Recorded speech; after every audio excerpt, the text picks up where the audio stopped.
Good morning student. आज हम क्षितिज का लेसन 17 बच्चे काम पर जा रहे हैं की व्याख्या समझेंगे, जिसके कवि हैं राजेश जोशी।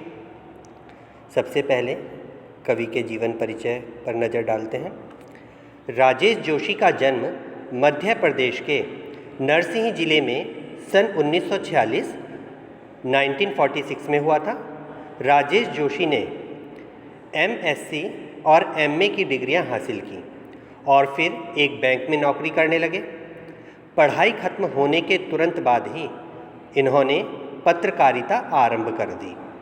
राजेश जोशी जी ने कविताओं के अलावा कहानियाँ, नाटक, लेख और टिप्पणियाँ भी लिखीं।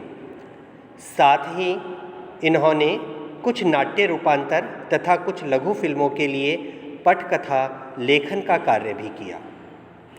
कई भारतीय भाषाओं के साथ साथ अंग्रेजी, रूसी और जर्मन में भी इनकी कविताओं के अनुवाद प्रकाशित हुए हैं। इनकी कविताएं जीवन के संकट में भी आस्था को उभारती हैं। इन्हें शमशेर सम्मान, पहल सम्मान, मध्य प्रदेश सरकार का शिखर सम्मान और माखनलाल चतुर्वेदी पुरस्कार के साथ केंद्र साहित्य अकादमी से के प्रतिष्ठित सम्मान से भी सम्मानित किया गया। इनकी कविताएं स्थानीय भाषा बोली से युक्त हैं। इनकी काव्य रचनाओं में आत्मीयता के साथ मनुष्यता को बचाए रखने का निरंतर संघर्ष भी विद्यमान है। राजेश जोशी में जितना दुनिया के नष्ट होने का खतरा दिखाई देता है, उतनी ही व्यग्रता जीवन की संभावनाओं की खोज के प्रति भी दिखाई देती है।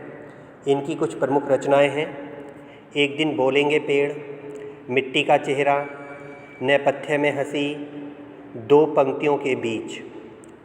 अब भाषा शैली।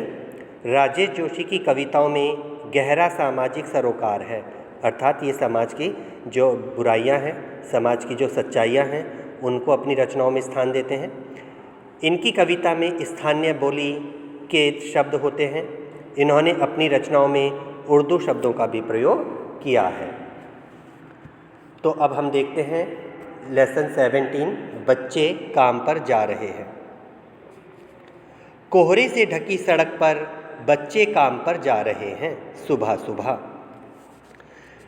कवि कहता है कि अत्यधिक सर्दी में सड़कें कोहरे से ढकी हुई हैं और उस कोहरे से ढकी सड़क पर छोटे छोटे बच्चे काम करने के लिए सुबह सुबह जा रहे हैं। बच्चे काम पर जा रहे हैं हमारे समय की सबसे भयानक पंक्ति है यह। कवि कहता है कि बच्चे काम पर जा रहे हैं, ये जो पंक्ति है, यह पंक्ति हमारे वक्त की सबसे भयानक पंक्ति है। क्यों कहा है इसने ऐसा? इसलिए कहा है क्योंकि इस समय यानी इस समाज में हम ये प्रश्न कर रहे हैं, हम ये बात बोल रहे हैं कि बच्चे काम पर जा रहे हैं। बच्चे काम के लिए नहीं बने हैं, बच्चे पढ़ने लिखने के लिए बने हैं, खेलने कूदने के लिए बने हैं।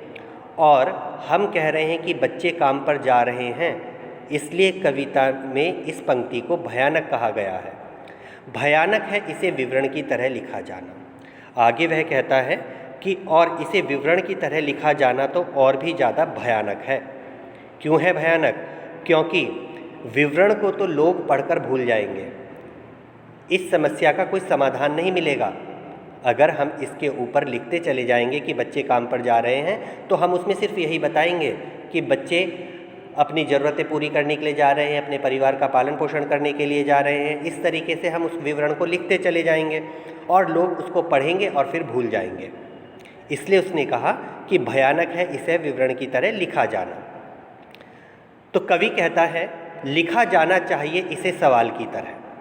तो कवि चाहता है कि ये जो पंक्ति है बच्चे काम पर जा रहे हैं, इस पंक्ति को प्रश्न की तरह लिखा जाना चाहिए। और किस तरीके से लिखा जाना चाहिए? बच्चे काम पर क्यों जा रहे हैं या काम पर क्यों जा रहे हैं बच्चे। इस तरीके से हमें प्रश्न के रूप में इस पंक्ति को लिखना चाहिए। क्यों लिखना चाहिए? क्योंकि जब हम इसे प्रश्न की तरह लिखेंगे तब ही हमें इसका उत्तर मिलेगा, और जब हमें उत्तर मिलेगा तो समस्या का निदान भी हो जाएगा। क्योंकि बच्चों का काम पर जाना हमारे समाज की सबसे बड़ी समस्या है। और यदि हम चाहते हैं कि ये समस्या हमारे समाज से मिट जाए तो हमें इसे प्रश्न की तरह पूछना होगा कि काम पर क्यों जा रहे हैं बच्चे, क्योंकि प्रश्न जो होते हैं हमारे मन मस्तिष्क में हलचल पैदा करते हैं और तब हम उस प्रश्न का उत्तर ढूंढने का प्रयास करते हैं, और जब हमें उस प्रश्न का उत्तर मिल जाता है तो हमारी समस्या दूर हो जाती है।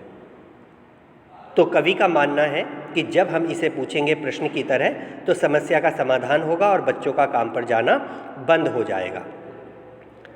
आगे कवि कहता है, क्या अंतरिक्ष में गिर गई हैं सारी गेंदें, क्या दीमकों ने खा लिया है सारी रंग बिरंगी किताबों को, क्या काले पहाड़ के नीचे दब गए हैं सारे खिलौने।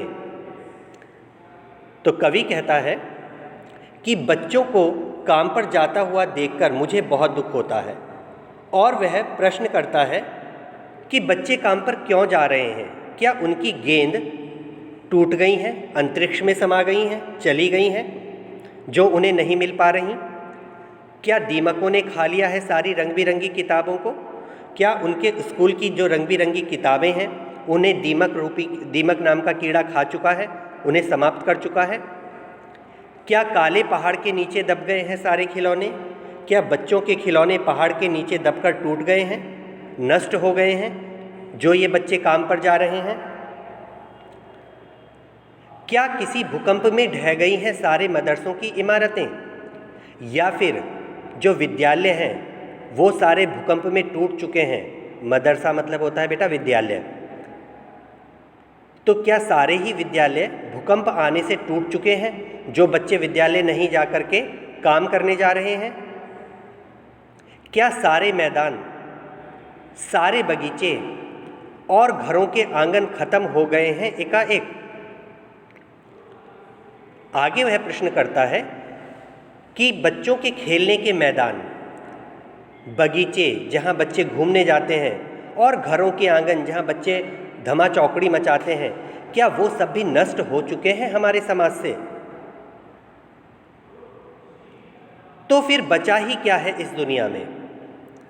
तो कवि प्रश्न करता है कि यदि ऐसा हो चुका है कि उनकी गेंदें, उनकी किताबें, उनके खिलौने और विद्यालय, मैदान, बगीचे, आंगन यदि सब कुछ नष्ट हो गए हैं तो फिर इस दुनिया में बचा ही क्या है। फिर तो इस दुनिया में कुछ भी नहीं बचा, सब कुछ नष्ट हो चुका है, क्योंकि जब बच्चों का बचपन ही उनसे छीन लिया जाएगा तो फिर दुनिया में रह ही क्या जाएगा। कितना भयानक होता अगर ऐसा होता।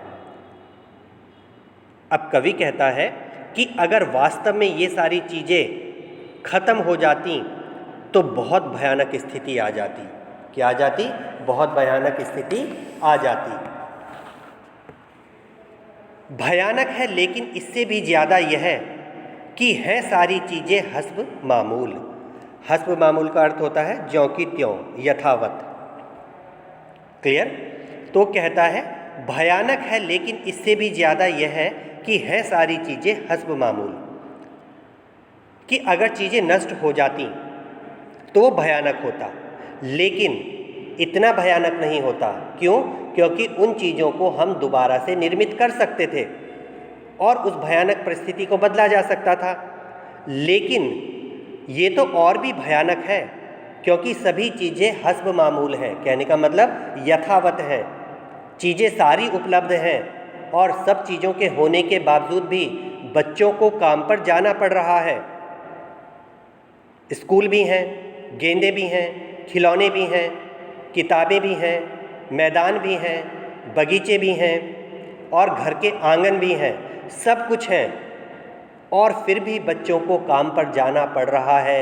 यह स्थिति हमारे समाज के लिए बहुत ही कठिन और विकट है, क्योंकि बच्चे हमारे देश का भविष्य हैं। उनके कंधों पर ही हमारे देश का विकास निर्भर करता है, और यदि इन बच्चों का शारीरिक और मानसिक विकास ढंग से नहीं होगा तो एक सुदृढ़ समाज और एक सुदृढ़ देश का निर्माण नहीं हो पाएगा। पर दुनिया की हजारों सड़कों से गुजरते हुए बहुत छोटे छोटे बच्चे काम पर जा रहे हैं। लेकिन कवि कहता है कि किसी को कोई फ़र्क नहीं पड़ता, किसी को कोई भी मतलब नहीं है। दुनिया भर में हज़ारों सड़कों से हज़ारों छोटे छोटे बच्चे सर्दियों में, गर्मियों में काम पर जा रहे हैं, काम पर जा रहे हैं। तो ये थी बेटा हमारी एक कविता, बच्चे काम पर जा रहे हैं, जिसके कवि थे राजेश जोशी। अगला पाठ अगली वीडियो में। God bless you.